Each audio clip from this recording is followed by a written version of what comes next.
Good morning, Anna. How are you doing? I'm doing well. Thanks for having me.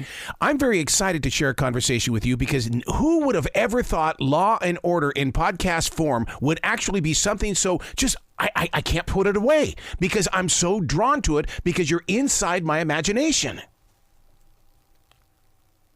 Well, thank you, because that's what we were hoping for. And I think that's where the idea came from, is that for the same reasons people have been watching the different series for decades, well, why not get into this newest medium, which is you can take it in your car or on the run or wherever you're going and put the picture in your mind, as you just said.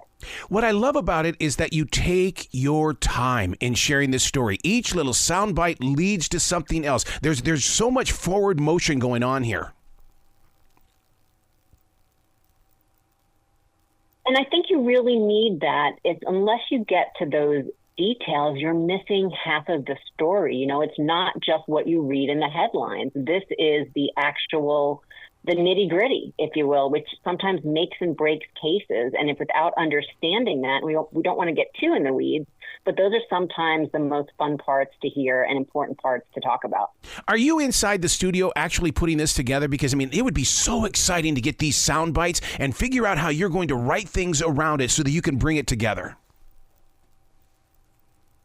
Yeah, we have really, it is really a team mentality, both from Wolf Entertainment and iHeart Podcast, the players that they have given us, the talent, and myself. I do every interview. We are all together and we're talking about what each episode is going to look like. When I tell you every single person has eyes on these episodes, or I should say ears, since it is audio, and just listening and refining and trying to make sure that we are being as true to the story as possible, and also making sure that it is compelling for our audience. Well, you can absolutely tell that you break down each case. It's taken down just to the integral parts too, and it really it makes me feel like I'm sitting right there with you guys as you're bringing it together. I cannot tell you that is the best thing that you could have said, because when we look at the hours we put into it, to hear that we have achieved that through what you just said, well, that is definitely very important to us. And I certainly think it makes it all the more worthy to all the men and women that have given us their time to be part of the series. Let's get real here, because you brought up the hours it takes. A lot of listeners do not understand what it is that we put into these processes in order to make these podcasts work. The hours that are involved. How do you stay motivated? You think about the end product. For me, it is, I care about the cases. I come from the law enforcement background. I was a prosecutor for 21 years, homicide for 17 of those. And so I really care about people understanding our system and what goes into the cases. And I think that plays itself forward in podcasting. As you point out, it's not just getting on the mic and speaking. And while some things are live and some things are taped, in general, it is really going through all the different steps to put the pieces together in a way that, nothing comes easy that is good, or rarely that happens to life. And I think a good podcast is a perfect example of that. Look at what you're doing with season 1, 1979, New York City. I didn't know the story until I got into the story, and I'm going, oh my God, this goes deep into what's going on with the assassination of Carmine. And that's the fun of it, me too. I was not a prosecutor in 1979, but it needed to come to life, first in the words of our guest, but that's where it started.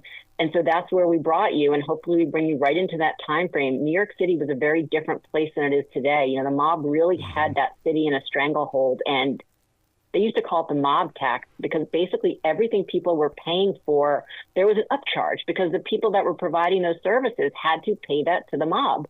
And prosecutors had not been able to figure out how to tackle it until these cases, specifically the commission cases, we tackle in the middle of the series. You know what's so odd about that, Anna, is that we always heard about it in movies and on TV shows where they had to pay a certain amount of money, but you really make it real. And now it's like, oh my God, this actually took place. And so many people there knew it, and so many didn't. And certainly if we look at this today, unfortunately, we are living in different times, but to understand why it was so important to tackle this organization, because yes, Hollywood has become part of pop culture lore for many years, and we certainly can see why, but there is a destructiveness to the crimes being committed that most people don't really know. Wow. Can you imagine being a journalist in 1979 in New York City and you're told this is the case that you've got to cover? Because, I mean, we're talking organized crime here. I mean, how deep can you go as a journalist? Oh my gosh. And I also think about, imagine being picked for that jury. No. You know, I am the prosecutor that wants people to believe in our system and walk into court, but you also can understand the apprehension of this. You know, it's fascinating. Your eyes grow wide because you want to know and you want to go behind the scenes, but is there risk? And I do think that the mob overall certainly had this unwritten code, at least, of staying away from law enforcement, staying away from prosecutors. But you've certainly heard those stories against the everyday citizen when they came in their paths, and it was something to be worried about. How many of your writers have actually written books? And the reason why I bring that up is because you're not reporting on a story here, you're storytelling with listeners. That's a really interesting question. Now you have put maybe the first thing to me that I don't know the answer to. And I certainly can think of one for sure. But I think that we have great storytellers. And what they've all been really good at is following the research. And every one of them has a good handle on understanding that this is real. It is not going to be, you know, the picture they can paint in their mind and put to paper. It has to start with reality, and we need to stay true to those facts while we help it come to life through the medium of audio. Man, to be with a team that really believes in research and fact-checking, a lot of listeners don't understand how exciting that is, because when you uncover something that is so important, I mean, it's a surge of electricity that moves through you.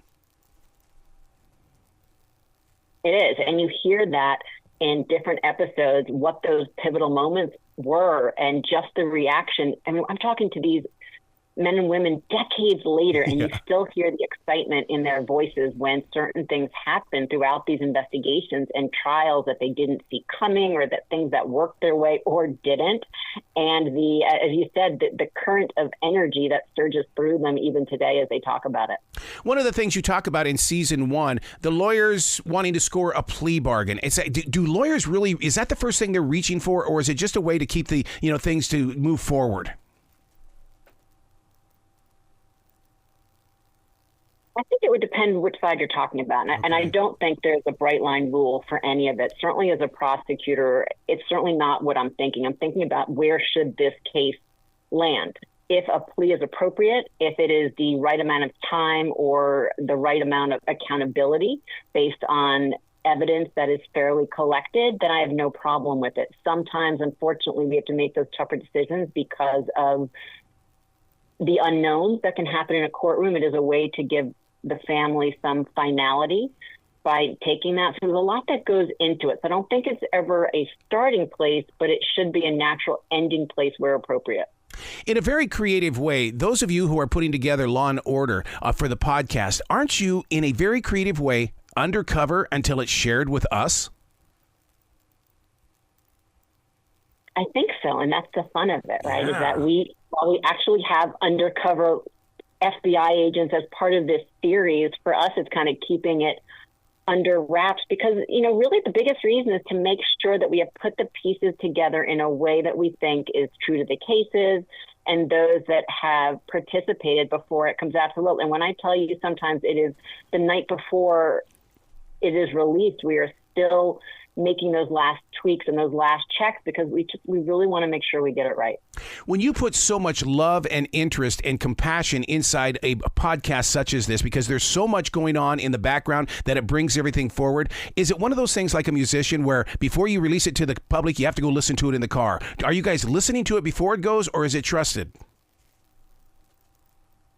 I think the question is how many times are we listening to it? Every one of us is listening to it multiple times. And I will tell you that not only do we listen to it before, but once it's released, then I'll listen to it again because now it has the ads in it. And I know that I'm hearing it exactly as the audience is hearing it. And there is a difference to that. So I think it's a question of how many times. Yeah, because when I'm listening to the podcast, I'm listening to it when I'm walking through the forest, and I'm a whole completely different person when I'm listening to the podcast in the car. I would love to hear from other people that, how it does. It affects whatever mode you're in and wherever you're moving. It does. That's a great question. I would love to know that too, because like you said, like if you're going to work, you're in a different mindset. If you're listening on the train or in a car versus if you are out for a walk with your dog, and does that change your experience? Would you say that Law and Order has helped shape our current justice system by being so truthful? I don't know if it has shaped it, but I think that it has been an incredible advocate for the system because it portrays it in a way that is as true to life as I've seen, and which is part of the reason why I've loved the show for many years before partnering with Wolf Entertainment. It's not a perfect system, but I believe in the system. And I think most men and women involved in it are doing their best job and doing it fairly. And when there's missteps, yes, they can be nefarious, and we need to call those out immediately. But that's not the case that sometimes I think that is today portrayed. And I think that Law and Order has always captured that essence. They have shown people as multidimensional for the good and the bad. And when you fall, you have to pick yourself back up. But they've also shown respect for the system and those impacted by those crimes. Well, your entire team puts the listener in a place of who, what, where, why, when, and how. We're constantly asking that. And then you deliver it, and it's almost like it feeds what we think we knew. And I appreciate hearing that because you're supposed to be digging into all those places because that's what you do in these cases. When you are working these cases, which I have done for many years, I have to be able to answer those questions before I expect a jury to understand it. And so we view our audience the same way, is that we don't want someone to say, wait, they didn't answer this for me. We want to try to think out those questions in advance. Can you imagine being in that car with that surveillance bug? I mean, it's once again, that seems so Hollywood, but it actually took place.